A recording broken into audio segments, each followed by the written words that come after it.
Amém? Meus irmãos, fique à vontade, a casa é sua, e eu quero já passar a palavra para o pastor Eliseu, para fique atento, porque Deus tem uma palavra para você nessa noite, amém? Só os irmãos com a paz do Senhor? Amém, glória a Deus. Rapidamente, sem perca de tempo, vamos meditar na palavra do Senhor nessa noite.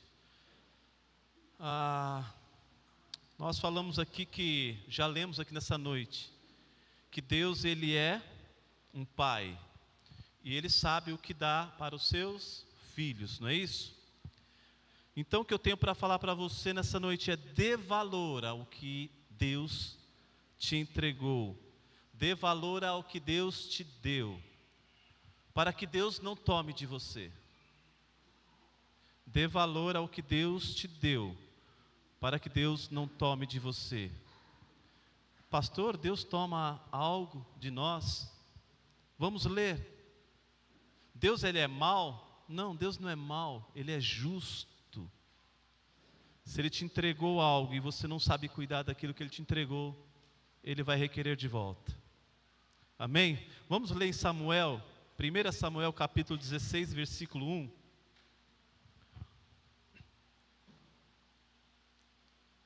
Os irmãos, quando falam que o pastor Eliseu vai pregar, já vem até com almofada, né, irmãos? Não. Pastor Edson diz que já não aguenta mais, né, pastor Edson?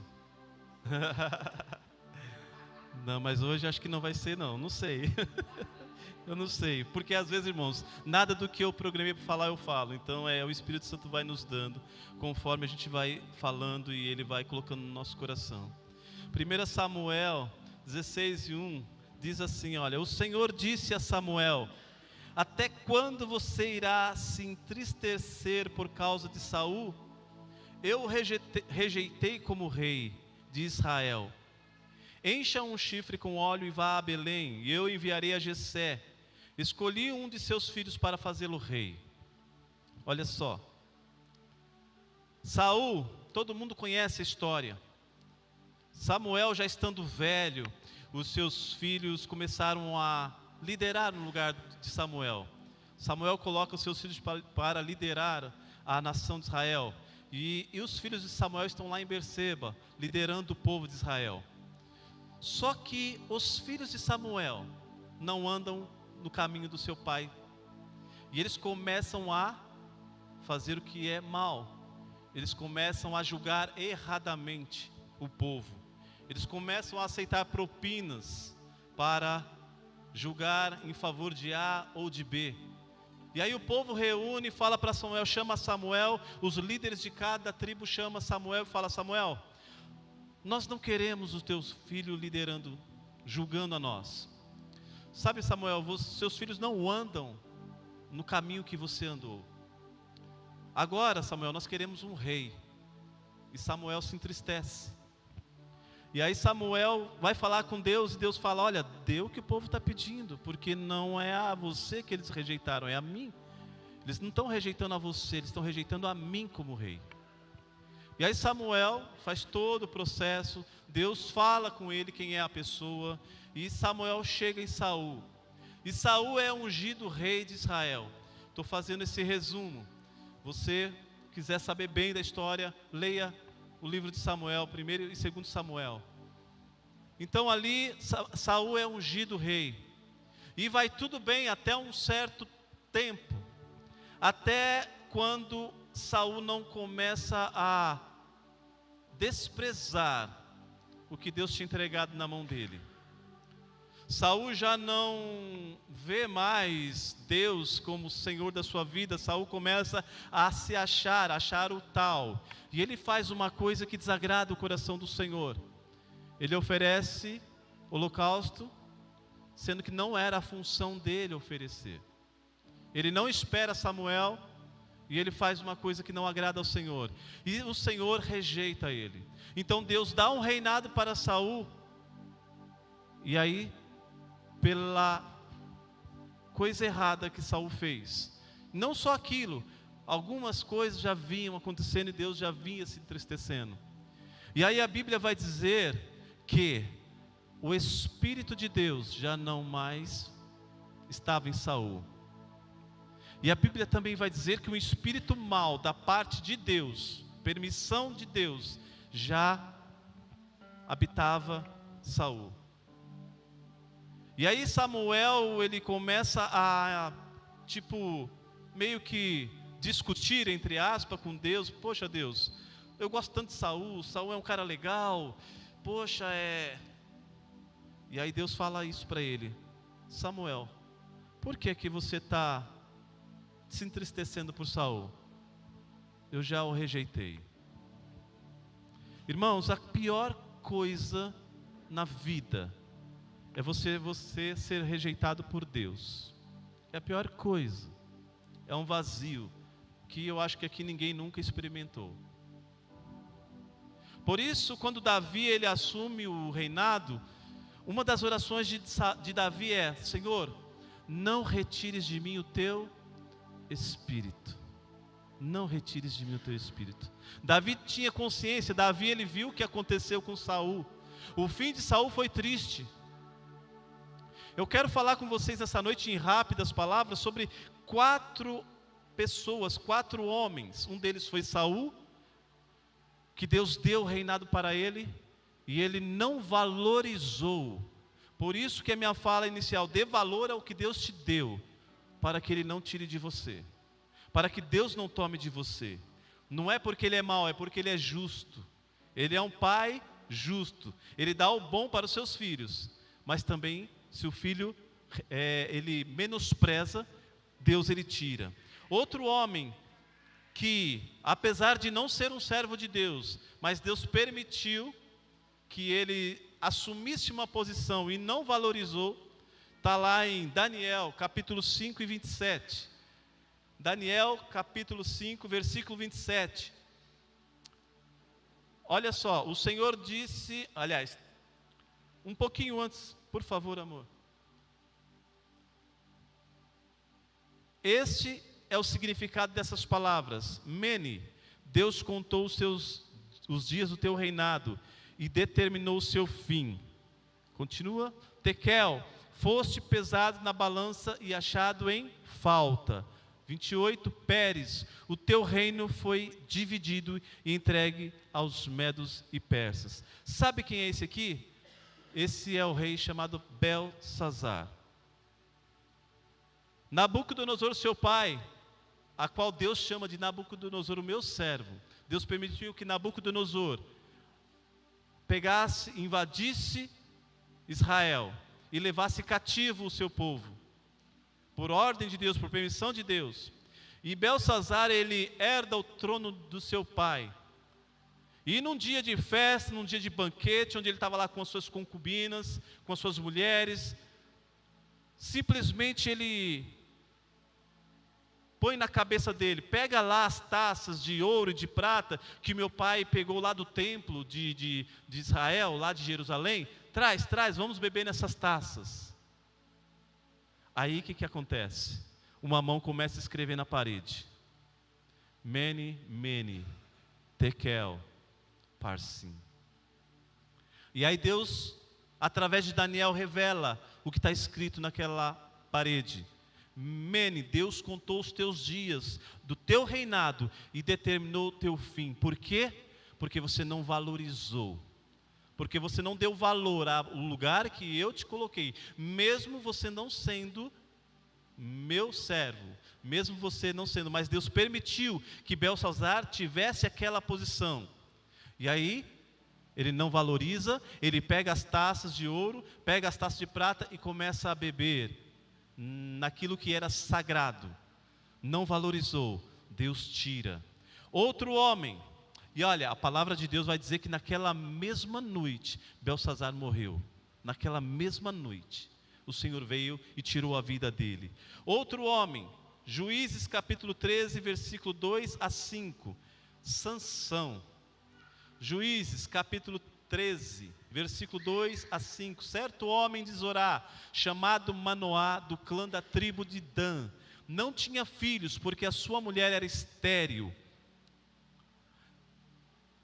Certo dia o anjo do Senhor apareceu a ela e lhe disse: você é estéril, não tem filhos, mas engravidará e dará à luz a um filho. Contudo, tenha cuidado, não beba vinho, nem outra bebida fermentada, nem coma nada impuro.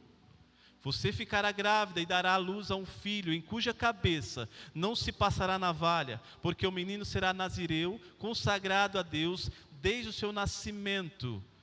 E ele iniciará a libertação de Israel das mãos dos filisteus. Sansão, todos conhecem a história. Deus, desde o ventre da mãe dele, escolhe Sansão para libertar o povo das mãos dos filisteus. Ele era o nazireu de Deus. Ele era um homem separado. Ele iria libertar aquele povo. Sansão, vocês conhecem, uma força descomunal. Quando o Espírito de Deus vinha sobre Sansão, não tinha nada que segurasse Sansão. Sansão, ele tinha o que? Se manter em fidelidade ao Senhor. Ele tinha o que? Que não beber bebida forte. Nenhuma navalha deveria ser passada na sua cabeça. Ele não podia tocar defuntos. Ele não podia casar com mulheres que não fosse da tribo de Israel. Mas Sansão simplesmente ignorou tudo isso. Sansão toca em morto. Quando ele mata o leão, quando ele volta, o leão está morto, ele vai lá, toca no leão para poder pegar o mel. Sansão, ele se casa com Dalila, se casa com outras mulheres prostitutas. Sansão, ele bebe, ele vai nas festas dos filisteus e bebe. Sansão não valoriza o que Deus deu para ele. E o que acontece com Sansão? A Bíblia vai dizer que Sansão, ele foi capturado. E aí o que aconteceu? Primeira coisa, arrancaram os olhos de Sansão. A primeira coisa que acontece na nossa vida, quando nós desprezamos aquilo que Deus nos dá, nós perdemos a visão. Primeira coisa que fizeram com Sansão, arrancaram os seus olhos. Triste fim de Sansão. Ainda Deus, pela sua misericórdia, no último momento de vida, dá forças para ele, ele abraça as colunas do templo de Dagom, derruba, e a palavra de Deus vai dizer que ele matou mais gente na sua morte do que em vida. Mas não deveria ser assim o fim de Sansão. Ele é um homem separado, escolhido por Deus. Tinha que ser uma história linda, uma história de libertação, uma história que era para libertar os seus filhos, mas não valorizou o que Deus deu. Outro homem, Esaú, Gênesis capítulo 25, do 29 ao 34. Diz assim: certa vez, quando Jacó preparava um ensopado, Esaú chegou faminto, voltando do campo, e pediu-lhe: dê-me um pouco desse ensopado vermelho aí, estou faminto. Por isso também Esaú é chamado de Edom. Respondeu-lhe Jacó: venda-me primeiro o seu direito de filho mais velho. Disse Esaú: estou quase morrendo de fome, de que me vale esse direito? Jacó, porém, insistiu: jure primeiro. Ele fez um juramento, vendendo o seu direito de filho mais velho a Jacó. Então Jacó serviu a Esaú pão com ensopado de lentilhas. Ele comeu, bebeu, levantou-se e foi. Assim Esaú desprezou o seu direito de filho mais velho. Esaú, primogênito, tinha a bênção, tinha direito à bênção, e não era uma bênção qualquer. E nós vamos ler isso.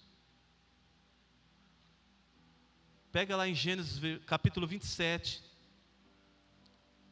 31 ao 40. Olha só o que acontece quando Esaú despreza o seu direito de primogenitura. Olha o que acontece quando Esaú não dá valor ao que Deus tinha dado para ele. Ele também preparou uma comida saborosa e levou ao seu pai. Ele disse: esse é Esaú. Jacó já tinha vindo antes, feito uma comida, enganado seu pai e pegado a bênção. Aí chega Jacó: meu pai, levante-se e coma. o que o seu filho caçou, para que o Senhor me dê a sua bênção. Isaque, o seu pai, perguntou-lhe: quem é você? Ele respondeu: sou eu, o seu filho, o seu primogênito Esaú. Isaque tremeu com enorme violência e disse: quem então apanhou a caça e a trouxe para mim? Acabei de comer toda a caça antes de você entrar, e a ele abençoei, e abençoado ele será. Quando Esaú ouviu essas palavras do seu pai, soltou um grito forte, profundamente amargo, dizendo-lhe: abençoe também a mim, meu pai. Ele, porém, respondeu: o seu irmão chegou, enganou-me e recebeu a bênção que pertencia a você. Esaú disse: com razão foi dado a ele o nome de Jacó, já é a segunda vez que ele me engana. Primeiro tomou-me o direito de primogenitura e agora tomou a minha bênção. E então perguntou ao pai: o Senhor não reservou nenhuma bênção para mim? Isaque respondeu a Esaú: eu o constituí senhor sobre você e a todos os seus parentes, tornei servos dele, e a ele supri de cereal e de vinho. Que é que eu poderia fazer por você, meu filho? Olha só, irmãos, quando nós desprezamos aquilo que o Senhor nos entregou, as consequências são graves. Quando nós desprezamos aquilo que o Senhor nos coloca, as consequências é terrível. A Bíblia diz que Esaú, ele chorou amargamente: pai, você não tem nenhuma bênção para mim? Nenhuma. Não tenho, filho, não tenho mais. Você vendeu lá o seu direito de primogenitura, você desprezou, você não deu valor ao que eu te dei. Às vezes nós pedimos coisas para Deus, e Deus ele nos entrega, e às vezes nós não damos valor ao que Deus nos deu. Você não valoriza a tua família, você não valoriza a tua esposa, o teu filho, a tua esposa, você não valoriza o teu emprego, você não valoriza o carro que você tem, você não valoriza a casa que você tem, você não valoriza. E aí quando Deus tira de você, você acha: Deus é injusto, Deus não me ama. Não, Ele é justo, Ele te deu e você não valorizou. E às vezes pensamos que Deus é injusto conosco. Talvez foi o que Esaú pensou: meu pai está sendo injusto, a cadeia, ele tinha que me dar a bênção. Ele esqueceu que ele não valorizou. Ele não valorizou. Nós precisamos valorizar aquilo que o Senhor nos dá. Às vezes nós pedimos assim: Senhor, me dê riqueza, Senhor. Será que quando Ele te der riqueza, você vai valorizar e você vai engrandecer o nome dEle através do que Ele te dá? Senhor, me dá um dom, eu queria tanto dom de cantar, tanto dom de pregar. Será que se Ele te der, você vai glorificar o nome dEle com aquilo que Ele te deu? Será que você vai valorizar? Eu conheci pessoa que ele estava orando, fazendo campanha para que o Senhor desse um emprego para ele, desempregado, situação difícil. Quando o Senhor deu o emprego para ele, ele sumiu da igreja, não orou mais, não buscou mais. Aí eu perguntava, e os irmãos perguntavam: irmão, e aí, o que aconteceu? Sumiu.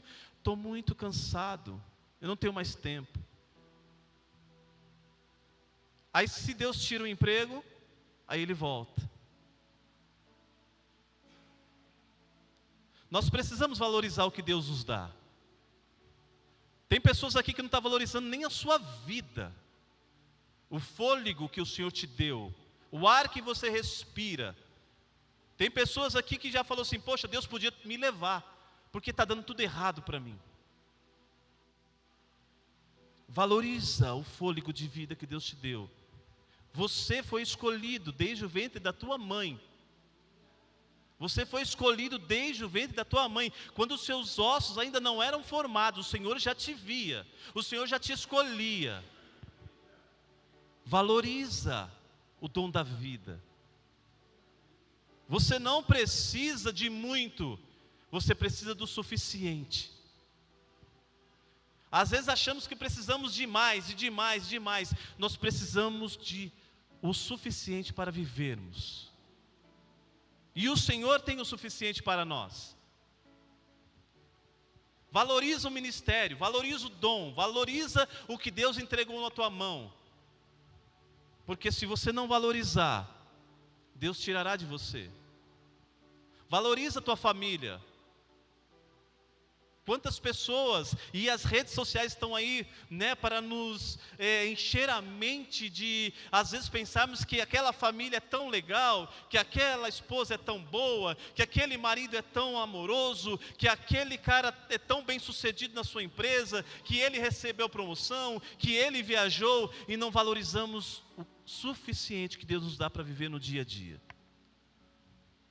A saúde que você tem, você valoriza?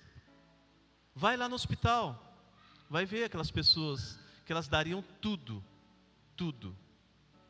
para estar em plena saúde, trabalhando, nem que seja no sol quente. A irmã Larissa esteve no hospital um tempo com o pastor Gilmar. Não é fácil, né, irmã Larissa? E a irmã trabalha no Hospital do Câncer. Ela sabe muito bem o que é. Quanto aquelas pessoas dariam? Quanto? Satanás, quando ele chega lá para a reunião, que Deus estava fazendo a reunião com seus filhos, Satanás chega, Deus pergunta: de onde você vem, Satanás? É de rodear a terra e passear por ela. Você viu meu servo Jó? Aí eu vi, mas também tu dá tudo para ele. E num certo momento Satanás vai falar assim: olha, tudo que tem o homem dará pela sua vida. Tira a saúde dele. Valoriza o que Deus te deu, irmão. Valoriza. Tem gente que reclama da igreja que está congregando. Valoriza, porque aqui tem um povo que te ama. Valoriza, porque aqui tem um pastor que cuida da sua alma. E a palavra de Deus diz que ele, como pastor, vai prestar conta diante do Senhor. É ele que vela pelas vossas almas. Mas nós não valorizamos. Nós só criticamos. Precisamos entender o que Deus tem nos dado. Precisamos valorizar. Esses homens todos foram tirados um por um, tudo que eles tinham. Eles passaram por situações difíceis, porque não valorizaram aquilo que Deus deu. E nessa noite, uma palavra pequena para reflexão. Eu te peço, em nome de Jesus, a partir de hoje, saia daqui dizendo: Senhor, não me deixe ser tão orgulhoso, não me deixe ser tão desprezível de não valorizar aquilo que Tu tem me dado, tem colocado na minha mão. Você tem um emprego, você acha o teu emprego ruim? Fala com o teu patrão: Senhor, eu preciso de um emprego melhor. E nós lemos aqui no início, né, o seu pai, que sabe o que você precisa e sabe o que você quer, ele vai te dar, se assim você estiver alinhado à vontade dEle. Alinhado à vontade dEle. Valorize o que o Senhor te deu, irmão. Não despreze os filhos que Deus te deu. Não despreze a sua esposa. Não despreze a família. Não despreze. Ah, meu carrinho é velho, mas é teu, Deus te deu. Não deve nada para ninguém, é teu. Valorize o que o Senhor te deu. Valorize o emprego, valorize a saúde. Não despreze o dom. Eu vejo pessoas, no meu tempo de cristão, dentro de uma igreja, eu já vi muitas pessoas com dons maravilhosos, mas simplesmente resolveram parar. Simplesmente resolveram ignorar o que o Senhor tinha entregado para eles. E ficaram num canto e falaram: não, eu não vou fazer mais. Não valorizam aquilo que o Senhor tem dado.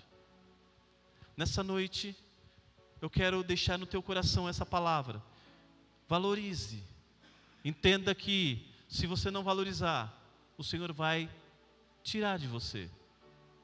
Porque Ele é um Deus justo. Você gostaria de dar algo para alguém e quando você chegar na casa dele, aquilo que você deu está lá no lixo jogado? Você acharia legal? Você deu um presente para uma pessoa e aí quando você chega na casa dele, meio de surpresa, você olha lá na lixeira do abençoado, o presente que você deu está lá na lixeira. Como você se sentiria? Como se sentiria?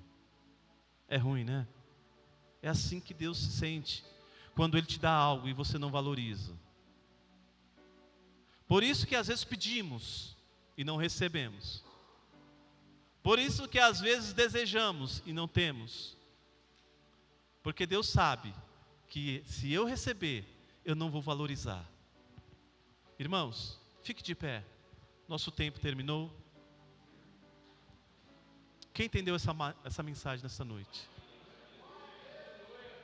Quantos aqui entendem que muitas das vezes somos ingratos ao Senhor? Muitas das vezes nós não valorizamos aquilo que Ele nos deu. Às vezes você pensa que você não tem nada. Às vezes você, não, mas eu só sou um crente mesmo, só sou ali um membro. Não existe crente de banco, tá? Não existe crente de cadeira.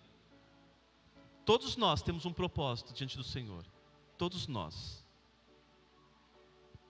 Paulo vai dizer a Timóteo: ei Timóteo, desperta o dom de Deus que há em ti. Há um dom em você. Há um propósito na tua vida. Desperta o dom de Deus que há em você. É você que tem que despertar, é você que tem que buscar. Valorize isso. Deus te fez, te formou. Quero orar por você. Curve sua cabeça. Aqui está o teu povo, Senhor. Esta palavra, Senhor, não é minha, é tua. Eu sei que tem pessoas aqui nessa noite, Senhor, e teu Espírito falou ao meu coração que tem às vezes desistido da vida, ou tentado, ou pensado em desistir da vida. As lutas estão muito grandes, eu sei. As lutas são pesadas, Senhor, eu sei. Mas sabe o que é, Jesus? Tu nunca nos enganou. Tu nunca disse para nós que seria fácil. Tu sempre disse para nós: olha, no mundo vocês terão aflição. Mas tu disse para nós: tendes bom ânimo, eu venci o mundo. Tu nunca nos enganou, Senhor. Tu falou para nós: aquele que quiser vir após mim, negue-se a si mesmo, tome a sua cruz e siga-me. Pai, nessa noite eu te peço que os teus filhos seja, Senhor, impactado, Senhor, em esperança, em fé, que os seus filhos, Senhor, possam nessa noite sair daqui cheios, Senhor, de esperança, cheios de fé, e que eles possam entender, Senhor, que no tempo certo, Tu virás sobre a vida deles, e a Tua bênção, e as Tuas mãos será sobre a casa, será sobre o seu emprego, será sobre a sua família, seus filhos, e tudo, Senhor, correrá conforme eles pretendem, mas eles têm que se alinhar ao Teu propósito. Pai, eu te peço, Senhor, que Tu venha, Senhor, na vida desses Teus filhos. Eu te peço, Senhor, que Tu venha fazê-los entender, Senhor, que Tu quer o melhor, que o Teu pensamento é um pensamento de bem, é um pensamento de paz, de fazê-los prosperar. Senhor, toma em Tuas mãos cada um, Senhor. Fortaleça, dá fé, aumenta a fé dos Teus filhos. Fortalece, Senhor, a alma cansada e abatida. Fortalece os Teus filhos que estão pensando em desistir. Senhor, que Teu Espírito, Senhor, venha sobre cada um, Senhor, nessa noite. Eu te peço, em nome do Teu Filho Jesus, que cada vida saia daqui, Senhor Jesus, impactados pelo Teu Espírito Santo. Em nome de Jesus. Aleluia. Amém, meus irmãos.